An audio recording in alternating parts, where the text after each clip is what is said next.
ಇನ್ಸ್ಪೆಕ್ಟರ್ಗೆ ಮಹಿಳೆಯಿಂದ ಪ್ರೀತಿಸುವಂತೆ ಕಿರುಕುಳ ನೀಡಿರುವ ಕೇಸ್ಗೆ ಸಂಬಂಧಪಟ್ಟಂತೆ ಸಾಕಷ್ಟು ಬೆಳವಣಿಗೆ ನಡೀತಾ ಇದೆ. ಇದೀಗ ಆರೋಪಿ ಮಹಿಳೆ ವನಜಾಳ ಬಂಡವಾಳ ಮತ್ತಷ್ಟು ಬಯಲಾಗಿದೆ. ವನಜಾ ಮೇಲೆ ಇದ್ದ ಸಾಲು ಪ್ರಕರಣ ಬೆಳಕಿಗೆ ಬರ್ತಿದೆ. ಹಲವರನ್ನ ಹನಿ ಟ್ರ್ಯಾಪ್ನಲ್ಲಿ ಕೆಡವೋದಕ್ಕೆ ಹೋಗಿದ್ಲು ಆರೋಪಿ ವನಜಾ. ಈ ಹಿಂದೆ ಕಾಂಟ್ರಾಕ್ಟರ್ ಒಬ್ಬರಿಗೆ ಹನಿ ಟ್ರ್ಯಾಪ್ ಮಾಡಿದ್ದ ಆರೋಪ ಕೂಡ ಕೇಳಿಬಂದಿದೆ. 2 ಬಾರಿ ಠಾಣೆಗೆ ದೂರು ನೀಡಿದ್ರು ಕಾಂಟ್ರಾಕ್ಟರ್ ಸತೀಶ್ ರೆಡ್ಡಿ. ಹಣ ಇರುವ ವ್ಯಕ್ತಿಗಳಿಗೆ ಆರೋಪಿ ವನಜಾ ಗಾಳ ಹಾಕ್ತಾ ಇದ್ಲು. ನಂತರ ಅವರನ್ನ ಮನೆಗೆ ಊಟಕ್ಕೆ ಕರೀತಾ ಇದ್ಲು. ಫೋಟೋವನ್ನ ತೆಗಿತಾ ಇದ್ಲು. ಫೋಟೋವನ್ನ ತಗೊಂಡು ಅವರ ಜೊತೆ ಲೈಂಗಿಕ ಸಂಪರ್ಕವನ್ನ ಬೆಳೆಸ್ತಾ ಇದ್ಲು.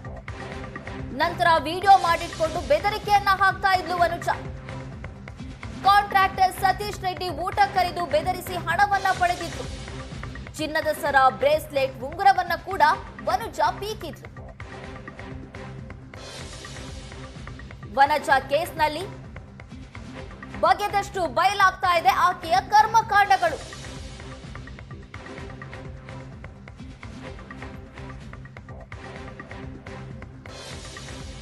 ಹಲವರನ್ನ ಹನಿ ಟ್ರ್ಯಾಪ್ನಲ್ಲಿ ಕೆಡವೋದಕ್ಕೆ ಹೋಗಿದ್ಲು ಆರೋಪಿ ವನಜಾ.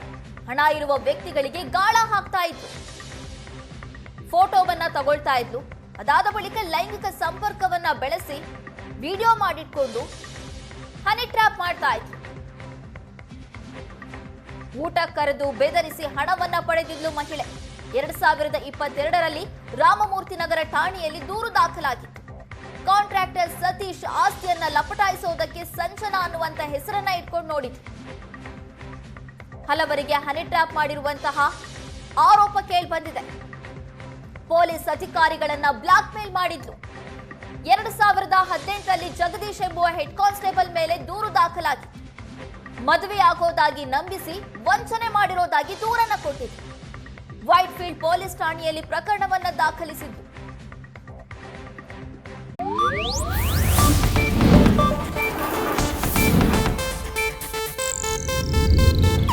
ಇದು ಏಷ್ಯಾನೆಟ್ ನ್ಯೂಸ್ ನೆಟ್ವರ್ಕ್ ಪ್ರಸ್ತುತಿ.